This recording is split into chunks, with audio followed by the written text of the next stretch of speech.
a Tayana Conrad. Começa agora mais um programa Ideias e Debates. E no tema do programa de hoje, a gente vai falar de desenvolvimento econômico aqui no estado de São Paulo. Por isso eu trago para esse debate o Jesus dos Santos, ele que é da mandata ativista da Assembleia Legislativa do Estado. Mais uma vez, seja bem-vindo, Jesus, por encabeçar mais um debate aí de extrema importância para os nossos telespectadores e ouvintes, né? Trago também o Adílio Rocha, ele que é politólogo e cofundador do Black Space Group. Seja muito bem-vindo também, obrigada por tirar um espacinho para conversar com a gente sobre esse assunto importante. Regiane Vieira, ela que também é mestre em economia política, também vai ajudar a gente aí nesse debate. Obrigada, viu, Regiane, por aceitar o nosso convite. E para começar, então, esse debate, né, vamos trazer aí quem encabeçou a ideia. Vou pedir para o Jesus falar um pouquinho da importância da gente debater esse tema no dia de hoje. Mais uma vez, boa tarde a todas, todos, todes que nos assistem, seja pela manhã, então bom dia, ou pela noite, boa noite. E muitos, inclusive, têm aí, né, se lançado a madrugada adentro para ouvir, assistir. Talvez alguém possa nos assistir então pela madrugada. Então, uma boa madrugada para você também que nos assiste. O diálogo aqui feito hoje, ele se dá justamente porque estamos vivenciando na Assembleia Legislativa do Estado de São Paulo um momento onde há discussão em torno do orçamento público, sendo que neste momento estamos tratando da lei ordinária, que é a LDO, Lei de Diretrizes Orçamentárias, e que prevê, né, ou que dá diretrizes e caminhos para que daqui até o final do ano a gente possa discutir e aprovar via Assembleia Legislativa, onde os recursos do Estado, que na verdade são recursos oriundos dos nossos bolsos, traduzindo para você que nos assiste, seja na compra de um pão, seja na trança que a Regiane colocou, nas tranças da Regiane, ou no sofá que está aí atrás da Tayana, gerou impostos. E quem arrecada esses impostos é justamente o governo. E a Assembleia Legislativa tem essa missão anual, que é pensar, discutir e elaborar quais devem ser as saídas, ou ratificar minimamente ou retificar a proposta que vem do Executivo.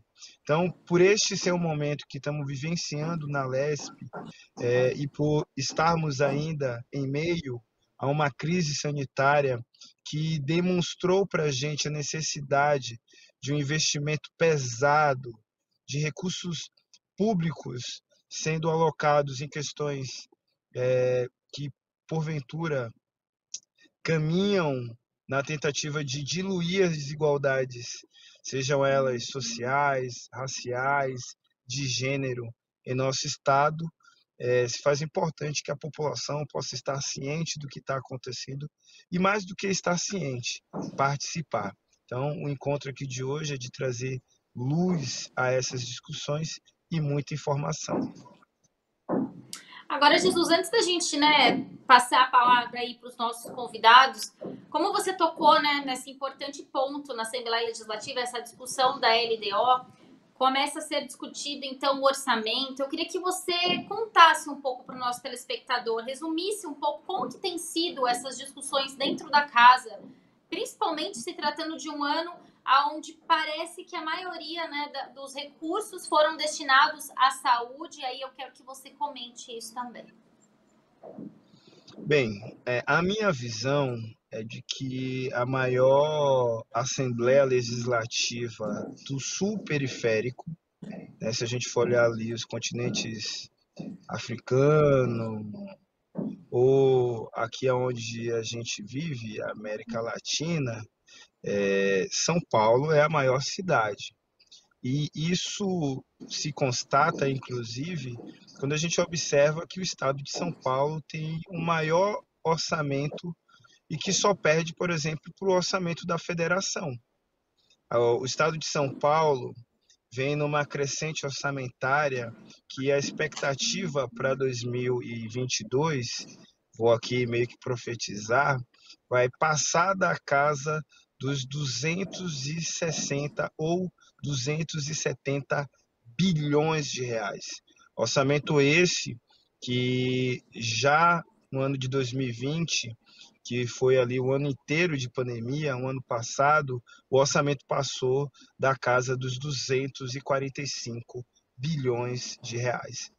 Orçamento que o Estado teve em suas mãos para, a partir daí, produzir e efetivar políticas públicas. Como você citou, parte do orçamento, uma parte considerável, e vide também a necessidade emergente que era estruturarmos, sejam hospitais de campanha, ou seja, aprofundar a tecnologia voltada para a saúde, e isso, inclusive, foi o que garantiu com que o estado de São Paulo, em conjunto com a China, formulasse ali, né, produzisse uma vacina e que tem, inclusive, resultados muito positivos, até mais positivos do que vacinas estrangeiras. Então, por aí a gente vê que, por conta dessa necessidade, essa realmente seria a tendência. Só que, partindo da sua pergunta do final para frente, e aí relacionando aqui então a questão de saúde, o que a gente observa é que do orçamento de 2019, de 2020 para 2021, o próprio governo do estado retirou da pasta saúde mais de 800 milhões de reais, né? Valor considerável. Para a gente ter aqui uma outra ideia e noção do que estamos falando, as Santas Casas, que são hospitais conveniados com o governo do estado e que atende uma parcela significativa da população, teve redução nos seus contratos, né, fazendo com que, né, funcionários, colaboradores desses hospitais fossem assim mandados embora, uma série de questões, equipamentos, né, que poderiam, com parte desses recursos, servirem para o atendimento da população, deixaram de existir por conta dessa redução. E aí, o que eu tenho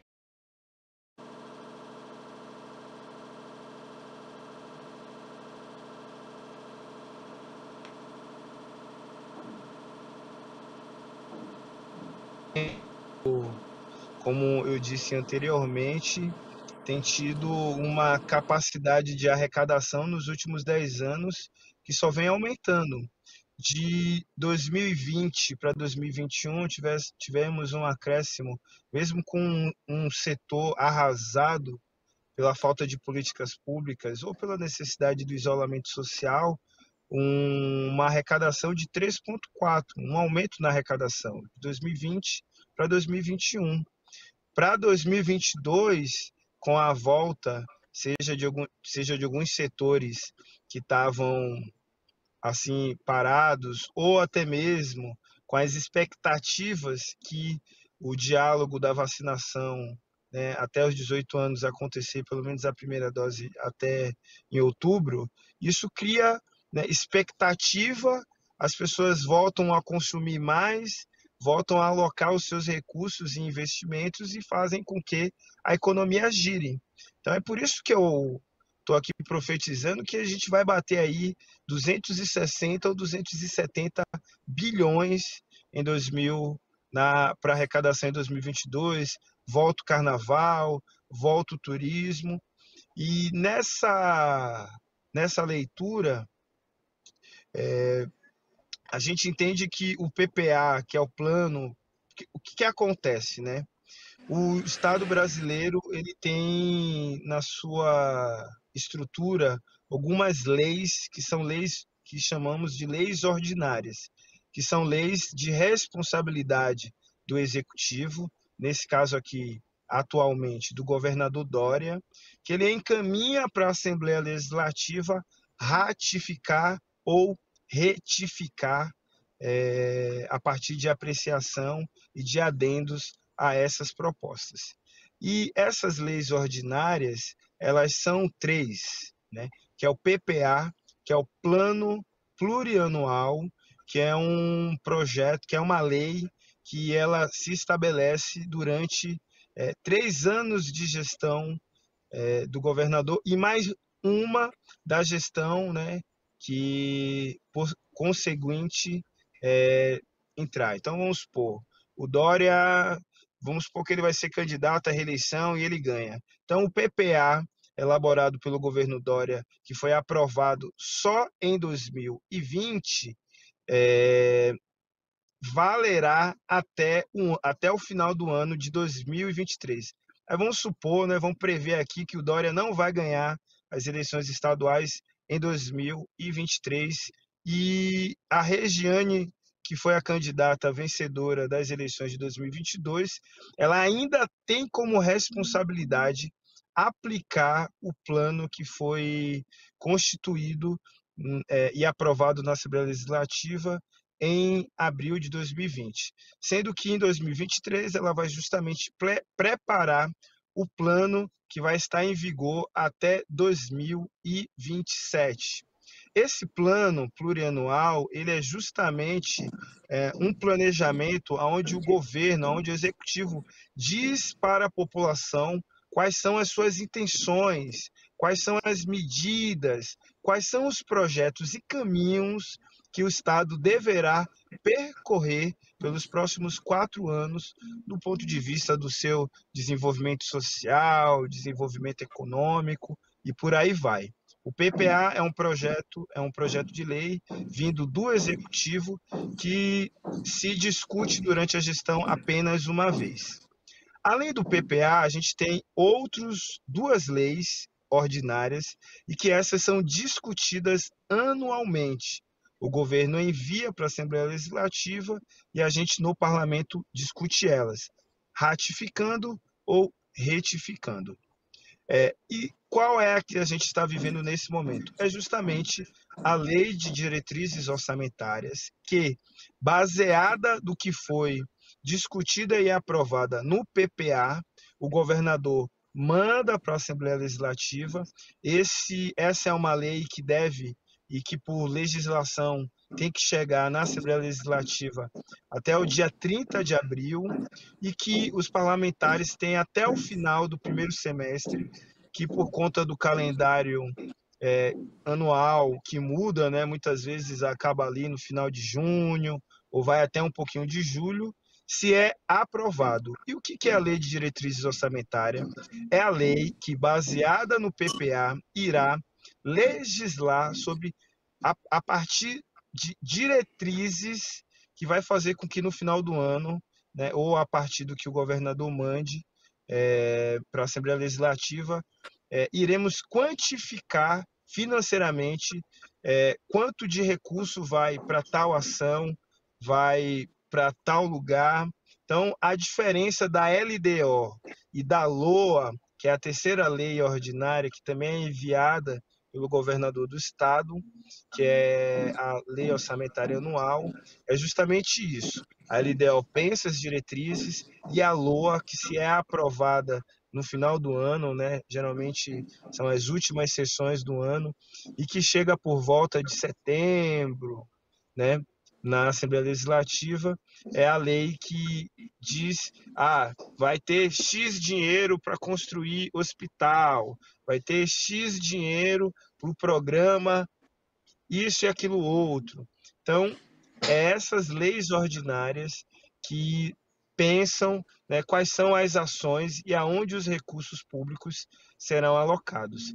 E esse ano estamos construindo justamente um plano de recuperação econômica e social, sobretudo para as periferias, entendendo que o PPA, que é o Plano Plurianual, que foi aprovado em abril de 2020, ele não tinha nenhuma preocupação, ele não teve a oportunidade de ser aprofundado para as necessidades que necessitamos hoje, porque foi isso que o Covid-19 fez, né? Escancarou, deixou evidente para todo mundo essas necessidades. E quando ele foi aprovado, quando o PPA foi aprovado, a gente não tinha passado por nada disso, as expectativas eram outras, as necessidades eram outras, e a gente entende que ele está defasado. Querendo ou não, esse mais de um ano de pandemia está parecendo uma década, né? Então, tudo que foi pensado, né, de março de 2020 para trás, a realidade hoje, a gente estando em junho de 2021, é totalmente outra, e por isso que a gente tem construído esse plano para que as leis orçamentárias, né, para daqui até 2023, dê conta aí de um buraco social e que a pandemia só deixou ainda mais evidente. E a saúde, sem sombras de dúvidas, uma temática importante para a gente. Eu vou dizer por quê e vou também finalizar aqui a minha fala para passar aí para essa companheirada aí que vai trazer também um monte de informação. É fato que parte, né, da discussão política brasileira hoje se dá pela diminuição do Estado, né? Quanto menor o Estado para um grupo de políticos e partidos, isso é o que é mais importante. Só que a pandemia nos demonstrou, e eu vou trazer aqui o exemplo da Itália, que tinha parte do seu sistema de saúde já privatizado, a necessidade de um intenso aparato estatal para dar conta justamente da pandemia, né, por meio de serviços gratuitos. Né? Se o Brasil não tivesse o Sistema Único de Saúde, que foi construído com muito suor, né, dos movimentos sociais, imagine se hoje já estamos chorando por 500 mil mortes, imagine sem um SUS, né? Estaríamos aí passando aí da casa, né, de não sei quantas milhões e milhões de pessoas mortas, porque, só trazendo aqui o exemplo dos Estados Unidos, as pessoas lá têm medo até de quebrar uma unha. As pessoas lá têm medo até de quebrar uma unha, porque se quebrar uma unha, elas não vão ter dinheiro para arcar com os altos custos de saúde.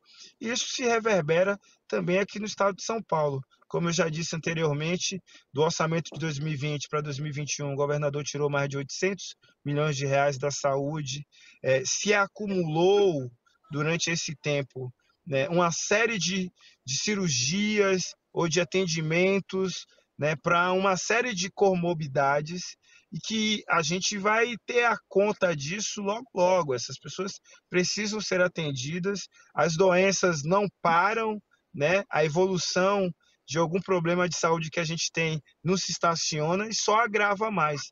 Então, eu estou acreditando que quando amenizar, de certa forma, essa crise sanitária Covid-19 que a gente está vivendo, a gente vai justamente passar por um colapso da saúde, e se faz necessário a gente ter aí uma robusteza financeira para aperfeiçoamento das unidades hospitalares. A falta de oxigênio demonstrou justamente isso.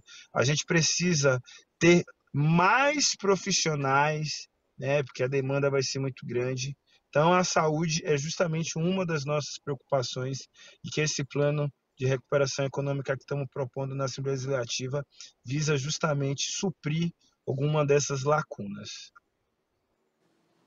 Tá certo, Jesus. Queria agradecer as informações que você trouxe até da Assembleia, né, para a gente começar aí esse bate-papo. Mas eu queria pedir para o Adílio começar fazendo uma análise dessa questão do desenvolvimento econômico aqui no estado de São Paulo, e depois a gente entrar um pouquinho em outras questões também que o Jesus trouxe aqui para a gente.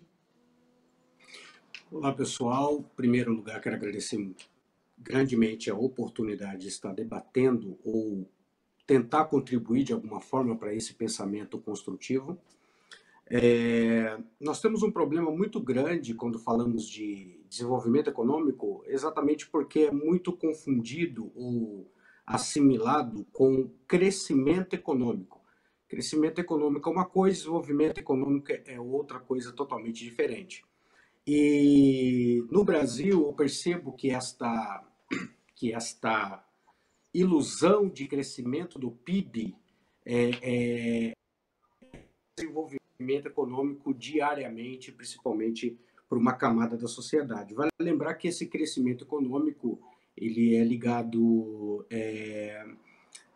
diretamente à nossa rica produção de agronegócio, onde isso é concentrado o poder desse crescimento em um grupo de pessoas e aonde isso não gera emprego em massa, não gera empregabilidade em massa.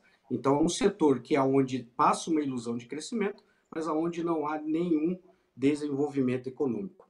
Então, o que eu penso sobre desenvolvimento econômico, um debate muito mais profundo, é entender a questão cultural, é entender a questão onde nós devemos, de fato, investir esse capital, por exemplo, onde o deputado Jesus colocou, e construir uma estrutura sólida para que possamos ter um trabalho social, diminuir a desigualdade social do Brasil. Isso é um debate muito amplo quando se fala de desenvolvimento econômico, até mesmo porque é uma visão multidimensional, não é uma coisa tão simples de se fazer. Existem alguns pensadores econômicos que acham que existe uma fórmula, uma receita de bolo para que se possa desenvolver esse trabalho em vários países de culturas diferentes, ignorando a questão histórica, ignorando as questões culturais. E eu acho que a partir do momento que nós começarmos a discutir essas questões sociais com sentimentos ou experiências empíricas, e aí eu abro um parênteses aqui, eu vejo que o setor público do nosso país, em todas as suas esferas, é composto de pessoas que não têm experiências empíricas do que é a nossa necessidade, a necessidade da maioria da sociedade. Então, eu acho que isso dificulta muito o processo de evolução quando não se há uma experiência pessoal, quando não se entende, pelo menos de perto, a necessidade da comunidade, quando não se discute, de fato, uma distribuição de renda justa para a comunidade. A partir do momento que nós entendermos que desenvolvimento econômico é investir em cultura, é investir em educação, principalmente educação, porque no Brasil a educação ela é um monopólio. Então, quando você monopoliza a educação, você cria um monopólio de todo o resto de economia, setores financeiros e assim por diante. Então, eu acho que esse debate ele é bem rico, ele é bem, digamos assim, controversos com vários pensamentos diferentes, mas o que eu penso é que estamos construindo uma base hoje com parlamentares e pessoas que têm lutado, e trago para esse debate uma visão mais real da situação, e eu acredito que com esse debate e com essa colaboração que tem feito Jesus e muitos ativistas no Brasil, a gente vai construir um caminho aí de curto, médio e longo prazo promissor. Tá certo, Odílio, queria agradecer aí suas informações, né? Essa questão que você trouxe de diferenciar o crescimento econômico, porque senão a gente acaba entrando aí nessa questão do PIB, e não é, acho que essa a ideia, né, do nosso debate de hoje. Você falar, acho que, né, desse desenvolvimento econômico é investir em educação, em cultura, em saúde, eu acho bastante importante, mas agora eu queria passar a palavra também para a Regiane, para que ela traga também a análise dela sobre essa questão do desenvolvimento econômico. Se você puder também levantar algumas questões relacionadas, né, à pandemia, que a pandemia trouxe, o Jesus chegou a falar um pouquinho sobre isso, que acabou mudando aí muita coisa, a gente não imaginava que esse cenário se estendesse tanto, né, Regiane? Claro. Boa tarde a todos. Gostaria de agradecer aí pela oportunidade de estar aqui, de ter essa conversa tão importante nesse momento tão crucial da nossa história. Eu concordo perfeitamente com o que o Odílio disse. Desenvolvimento econômico é uma coisa e crescimento é outra. Na verdade, em economia, a gente modernamente, nas discussões muito mais recentes, tem plena convicção de que crescimento econômico é meramente um dos itens que a gente deve acompanhar, e nem é o item final, nem pode ser o objetivo final da economia, dado que a economia é uma ciência social humana voltada para melhorar a vida das pessoas, né? Então, o mercado financeiro é apenas mais um dos mercados que a gente tem dentro em operação dentro da economia. E quando a gente fala de economia do setor público, é importante que a gente tenha ainda mais clareza sobre o que realmente importa, né? Então, quando a gente está falando de desenvolvimento econômico, a gente está falando de planejamento de médio e longo prazo, visando melhorar a vida das pessoas. E falando então de orçamento público, é importante que a gente tenha bastante clareza sobre o papel do setor público liderando esse desenvolvimento econômico. Desenvolvimento econômico não é algo que a iniciativa privada dentro de um sistema capitalista como que nós vivemos aqui no Brasil, né, dado o nosso histórico de constituição, de capitalismo dependente, de uma economia pautada na escravização de pessoas essas que se mantiveram ali historicamente excluídas do sistema econômico formal e que, portanto, ocupam, por exemplo, hoje as vagas de trabalho de menor qualificação e, inclusive, dentro da informalidade, que, portanto, quando a gente olha quem são o percentil mais pobre da população e quando a gente olha também quem são aqueles que têm menos acesso a recursos públicos, a gente vê todo um histórico traçado aí, né? Então, quando a gente fala de desenvolvimento econômico, é importante que a gente entenda as especificidades do país, então todo esse contexto histórico que nos levou a essa situação que nós temos hoje. É importante que a gente entenda que o setor público ele deve ser o responsável, a liderança responsável por fazer esse planejamento de médio e longo prazo, com foco na melhoria de vida, da qualidade de vida das pessoas. A gente tem que entender também que o orçamento público ele é oriundo da própria população, então ele não é um recurso do governo, ele é um recurso das pessoas, né? Então o dia a dia das pessoas, quando as pessoas consomem alimentos, quando consomem transporte público, quando elas vivem efetivamente, elas estão gerando receita através de impostos para o governo, e os governos têm a obrigação, o Estado tem a obrigação, então, de retornar isso em serviços públicos de qualidade para a população. Então, quando a gente fala de desenvolvimento econômico, a gente não olha apenas crescimento, que através da métrica PIB, mas a gente tem todo um conjunto de variantes, né, de variáveis que são importantes para que a gente consiga entender esse processo. A gente tem, como já colocou a Adílio, e como a Amartya Sen falava, né, que é o economista responsável pelo desenvolvimento do Índice de Desenvolvimento Humano, IDH, todas as potencialidades de um ser humano fazem parte da responsabilidade do Estado em promover o acesso livre para que as pessoas possam efetivamente desenvolver o seu potencial. Então, é saúde, educação, moradia digna, segurança, né? Todas essas variáveis são importantes para que a gente consiga garantir que os seres humanos possam ter acesso à cidadania plena e desenvolver suas potencialidades. E isso é o que garante, no médio e longo prazo, que o país vai ter capital humano, né, pessoas qualificadas para que a gente possa ter um desenvolvimento tecnológico inovativo que possa levar o país, inclusive, a competir adequadamente na produção de produtos, tanto para consumo interno quanto para exportação, né? Então, o que nós vemos hoje, na verdade, é uma inversão total de teoricamente, um plano que eventualmente a gente já possa ter tido. A gente viu a pauta de exportações do país voltando completamente para agronegócio e commodities primárias, o que abandonou a nossa indústria durante muito tempo e aí também tem reflexo na precarização dos empregos que são gerados dentro do país, né?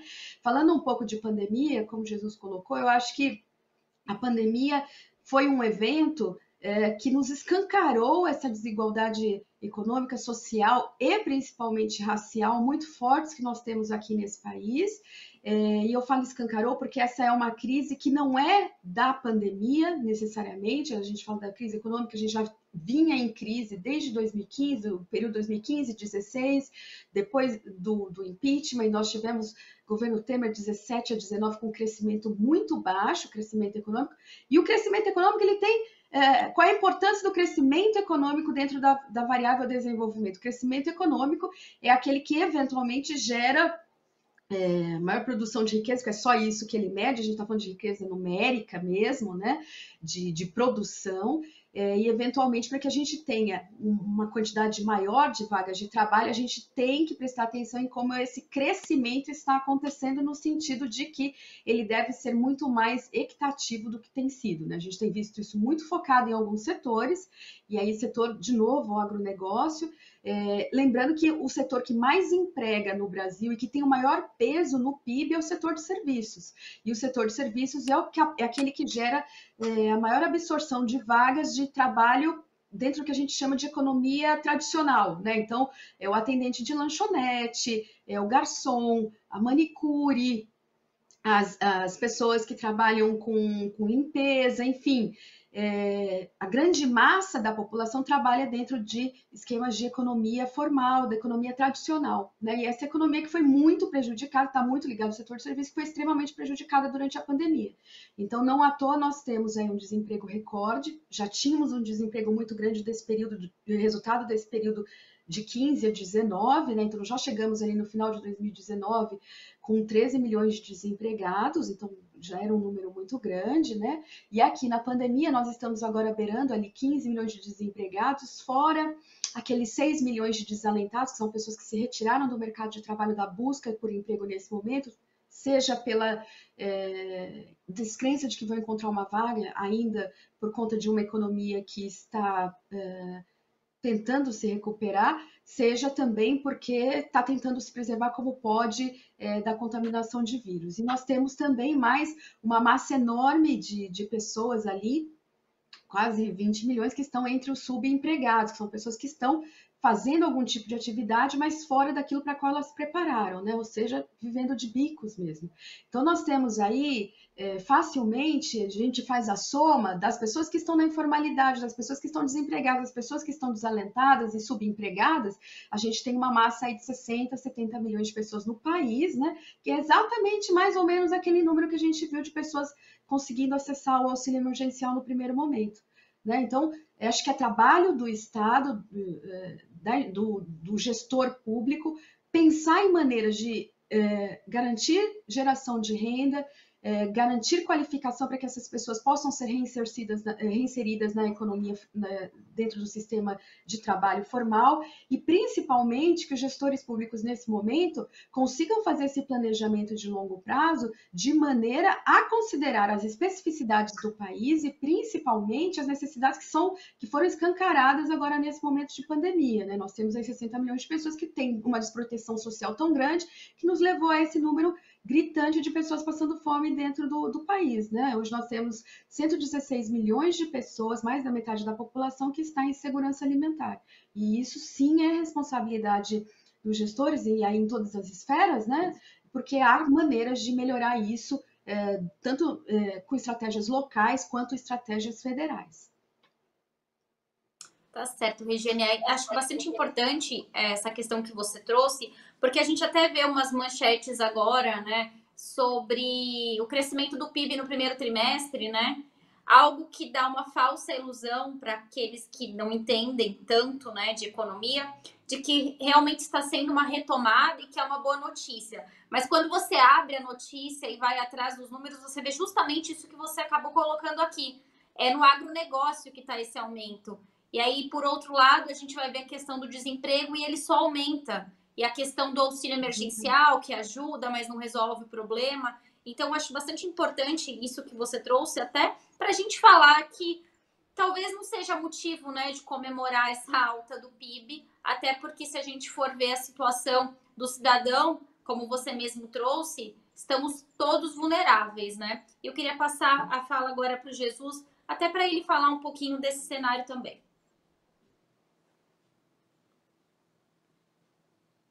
Jesus, a gente está sem o seu áudio. Eu queria até voltar um pouquinho no assunto anterior para trazer aqui alguns dados.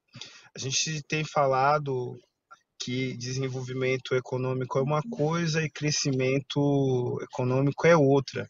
Então, o que os dados revelam, na verdade, é de que a economia brasileira, ela, de alguma forma, continua estável.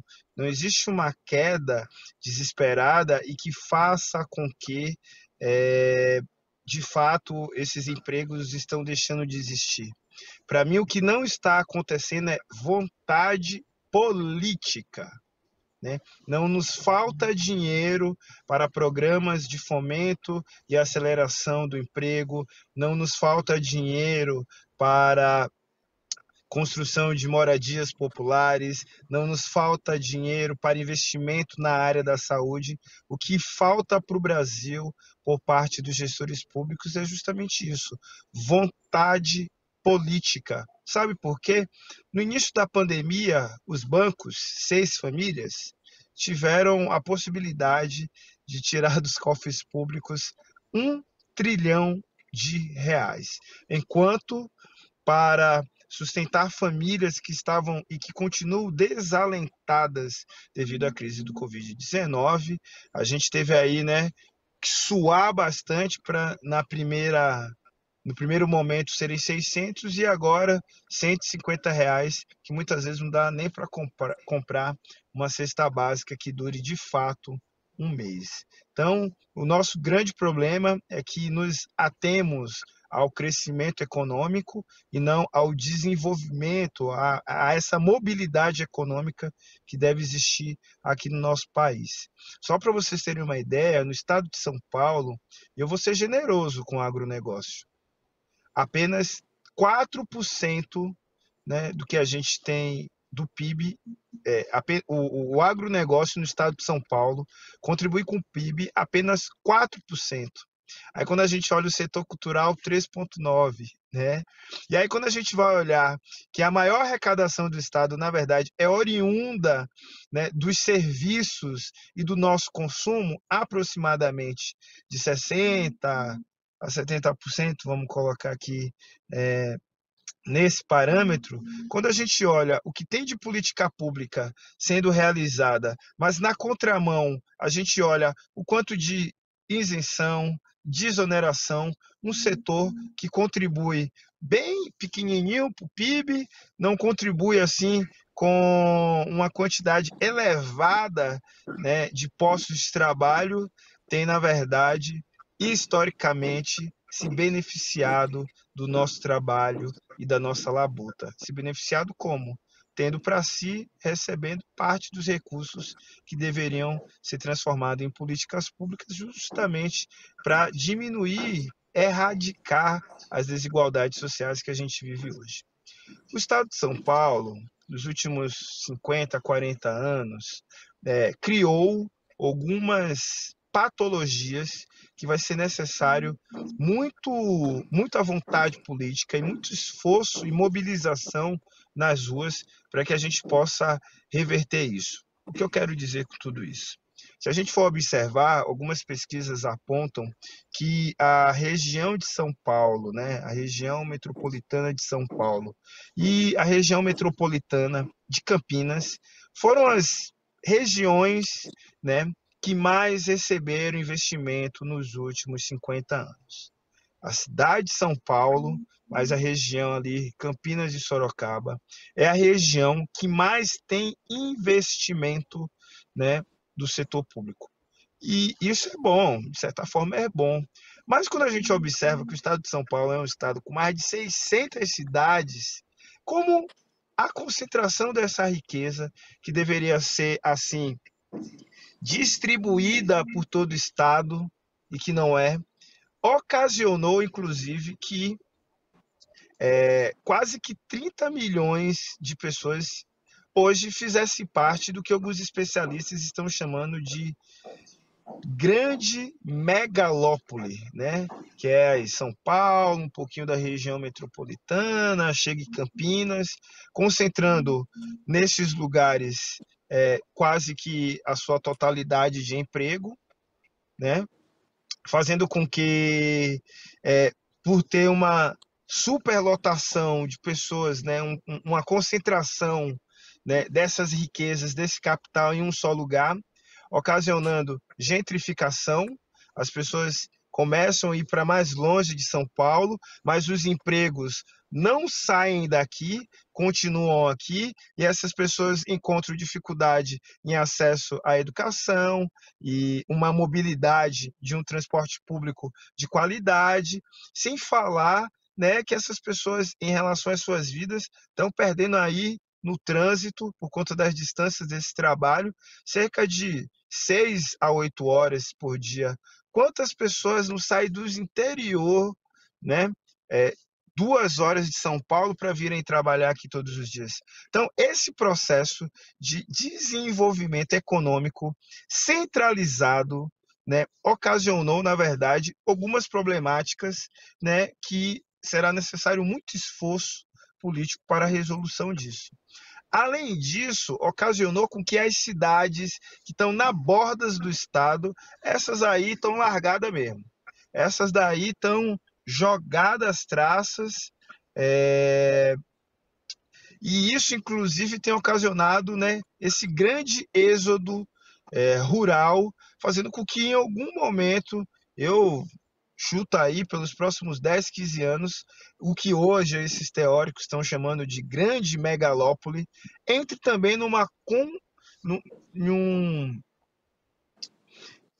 entre num colapso, né?